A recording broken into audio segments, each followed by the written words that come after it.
Bonjour et bienvenue sur ce cours de technologie. Aujourd'hui, nous allons aborder le développement sur appareils mobiles. Alors, ce que j'entends par appareils mobiles, ce sont les smartphones et les tablettes. Nous allons, puisque l'éducation nationale nous le demande, utiliser un logiciel qui s'appelle MIT App Inventor, qui est disponible en ligne, donc qui n'est pas installable, et qui a été développé initialement par Google. Alors, comme il a été développé par Google, il est principalement fait pour développer sur une plateforme de type Android. Une bêta version pour iOS existait, mais elle a curieusement disparu, donc on se concentrera exclusivement sur les appareils Android. Si vous n'en avez pas, rassurez-vous, nous allons utiliser un émulateur d'appareil Android qu'il va vous falloir par contre installer. Donc pour utiliser App Inventor, il y a deux prérequis. La première chose, et ça c'est historique puisque c'est Google qui avant de passer ça au MIT avait développé le logiciel, il va vous falloir installer AI Starter. Et il va vous falloir également un compte Gmail. Oui, en effet, pour pouvoir utiliser App Inventor, il va vous falloir un compte Gmail. Donc sans ce compte Gmail, vous ne pourrez pas vous connecter à App Inventor. Alors, la première chose que l'on va voir, c'est où aller chercher AI Starter. Alors pour mes élèves, en milieu hospitalier, il faut savoir que dans la bibliothèque, sur le dernier ordinateur qui est situé au fond à gauche, AI Starter est déjà installé. En ce qui nous concerne, si vous voulez l'installer chez vous, alors il va vous falloir aller sur le site qu'il y a ici en haut, donc App Inventor, Explore, AI2, je vous passe les détails, descendre sur la page et aller dans Instructions for Windows. Une fois que vous êtes là-dedans, vous allez pouvoir télécharger l'installeur qui est ici, juste là. Vous téléchargez l'installeur, vous double-cliquez dessus, il s'installe tout seul, fin de l'histoire. Ensuite, avant de démarrer App Inventor, je vais vous montrer ensuite où on va le chercher, il vous faut aller dans le menu Démarrer, ensuite chercher un dossier qui s'appelle MIT App Inventor Tools, et démarrer ici AI Starter. Alors, il est assez long à démarrer, très gourmand en ressources. Alors j'ai une vieille machine, donc je vous laisse imaginer un peu l'histoire. Voilà, App Inventor est ici, voilà. Alors, normalement, lorsque vous démarrez, vous allez trouver une petite fenêtre comme celle-ci. Vous la laissez comme ça. Vous la mettez en tâche de fond. Vous revenez sur votre navigateur, et ensuite, dans le site App Inventor, vous avez Create Apps. Vous démarrez Create Apps. Les réseaux sont surchargés, pour cause de confinement, sûrement. Et vous allez voir qu'il va vous demander, voilà, il va vous demander un compte pour vous connecter. Alors moi, j'ai déjà ici, bien entendu, mon compte App Inventor, donc je clique.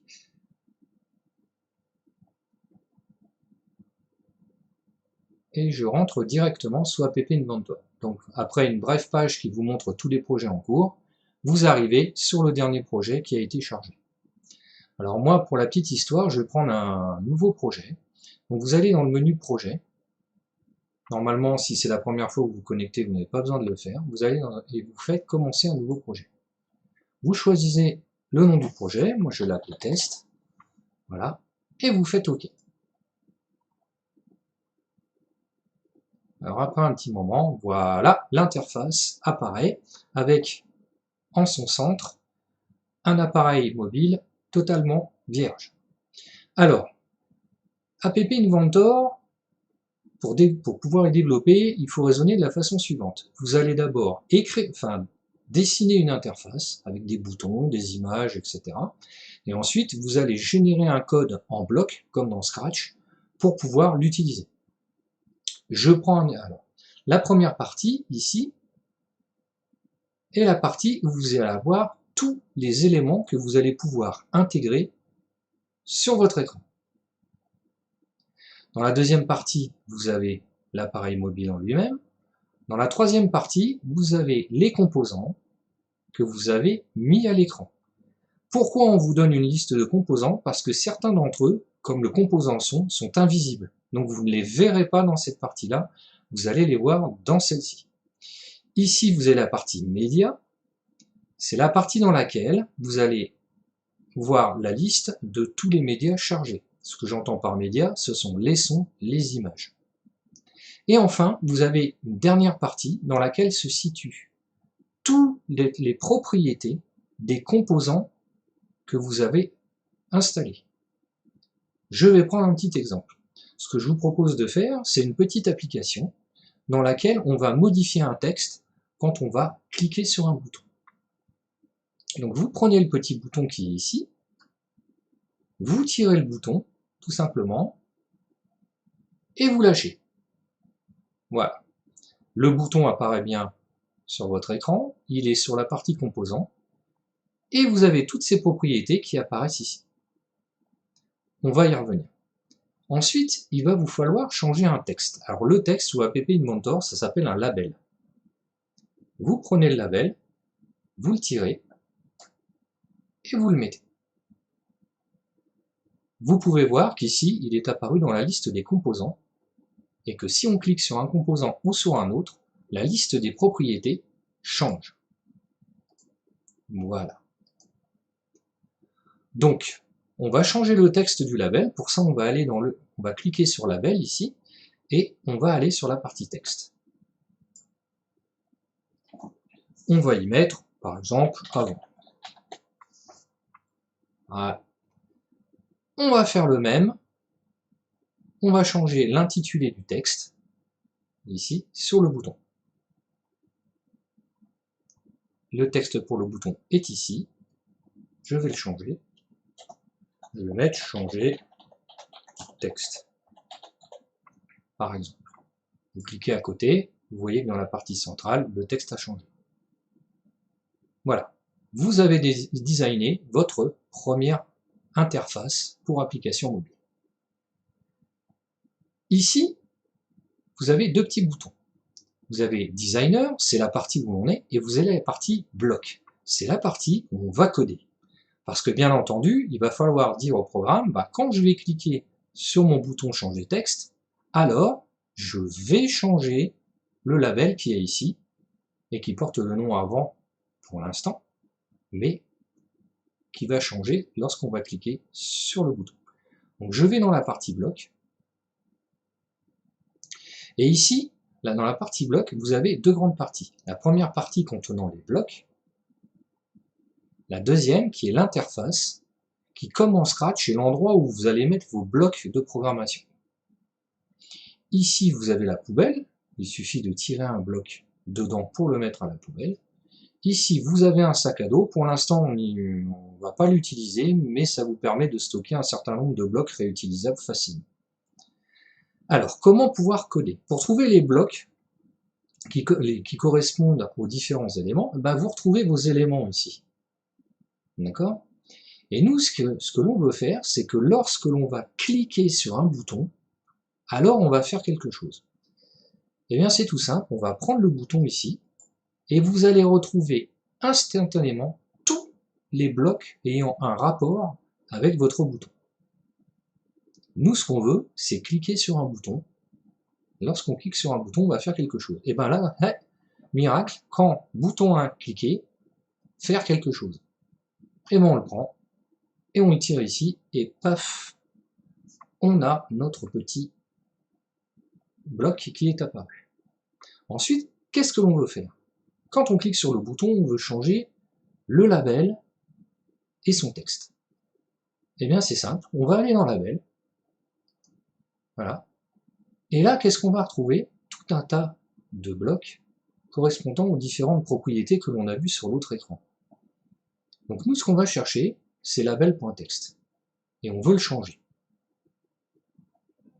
Donc on va chercher ici, et voilà, ici on a mettre label 1, c'est bien le nom de notre label, donc qu'est-ce qu'on veut faire? Changer son texte. Donc on va lui changer son texte.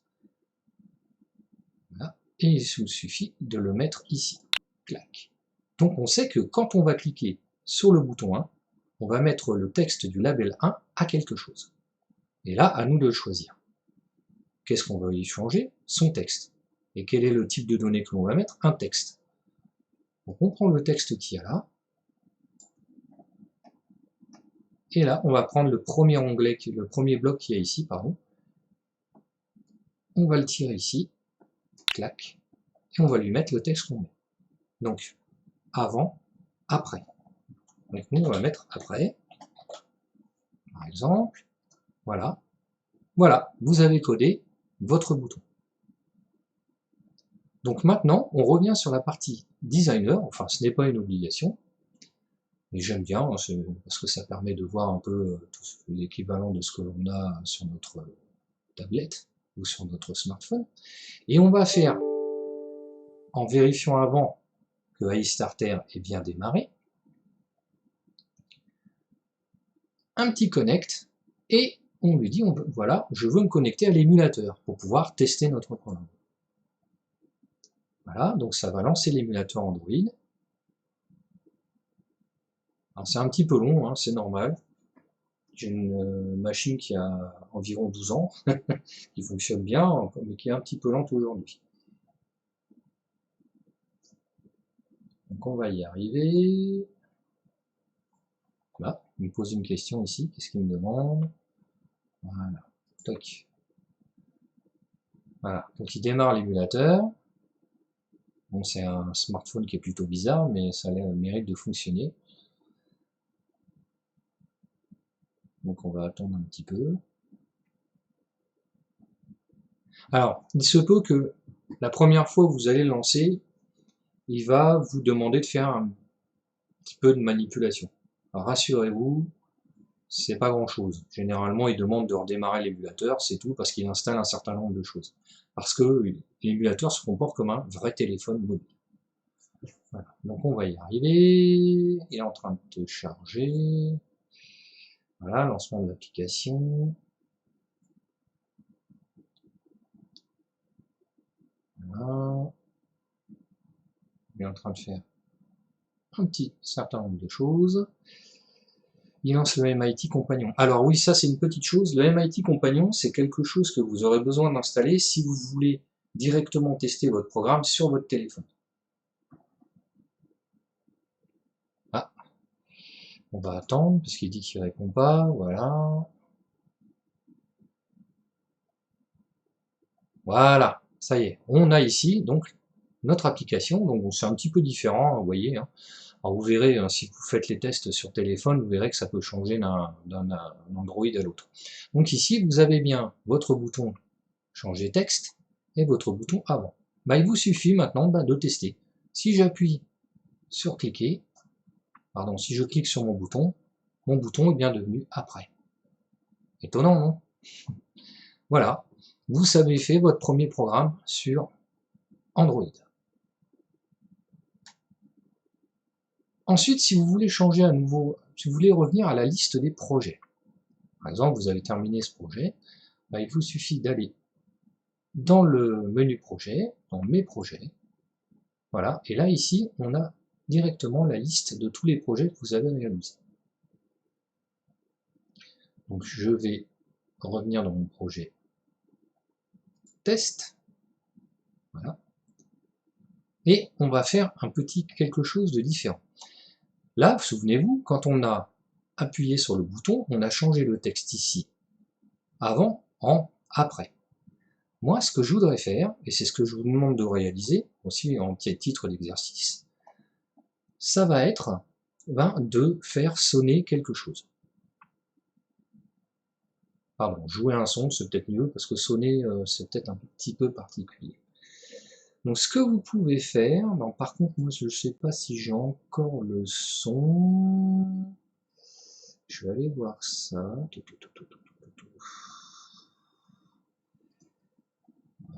Voilà, j'ai tout un tas de sons. Voilà. Donc on va prendre un son au hasard. Hein, ici c'est le son d'un Dalek. Le Dalek est un personnage dans la série Doctor Who, pour ceux qui connaissent.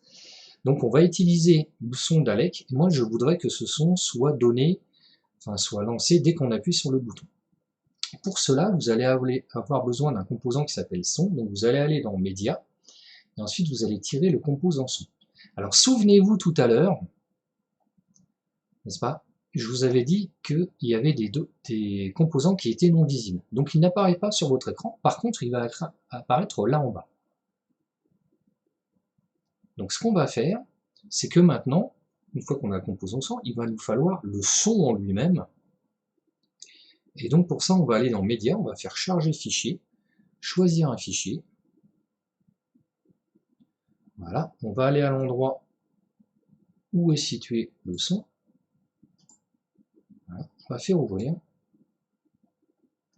Le nom apparaît donc dans la fenêtre. Et ensuite, on va faire OK. Voilà. Le son exterminé.mp3 donc, est apparu. Il va donc être maintenant utilisable. Dans la partie propriété, ici, du son, on voit l'intervalle minimum et la source. Alors, nous, il va falloir que on lui dise, bah voilà, que la source du son à utiliser est exterminée. Toc, on le change ici. Et ensuite, il ne nous reste qu'à coder les blocs correspondants. Alors on a dit qu'on voulait le faire que lorsque le bouton était cliqué. Bah, c'est tout simple, hein, on va retourner dans le bloc qu'on a utilisé tout à l'heure. On va aller dans le composant son et on va aller chercher le son à jouer. Donc le bloc il a un nom un petit peu bizarre, donc c'est appelé son 1 jouer. Donc on va le prendre et on va le mettre ici. Voilà. C'est tout. C'est tout ce qu'il y a à faire. Donc on va retourner sur notre émulateur ici. Voilà. Et normalement, il s'est mis automatiquement en route. Voilà. Je ne sais pas si vous l'avez entendu, moi j'ai pas mon haut-parleur de branché, parce qu'il fait un petit peu de bruit. Attendez, je vais dire ça. Hop. Voilà, je ne sais pas si vous l'entendez à chaque fois. On n'entend rien du tout. Alors, attendez, je vais mettre mon petit haut-parleur en route.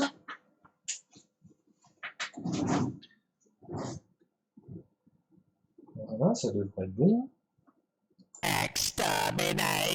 Ah, oui, je l'entends. Vous devez l'entendre aussi. Et voilà. Donc vous connaissez le principe d'utilisation de MIT App Inventor et de son émulateur. Bah, je vous dis à vous de jouer, n'est-ce pas? Si vous avez un problème, n'hésitez pas à en parler à vos référents respectifs qui m'enverront les mails pour que je puisse répondre à toutes vos questions, quitte à refaire une vidéo. Alors soyez un petit peu indulgents, c'est ma première vidéo en ligne comme ça, explicative. Donc j'espère que ça vous a plu et que ça a été suffisamment clair. Et il me reste à vous dire à bientôt.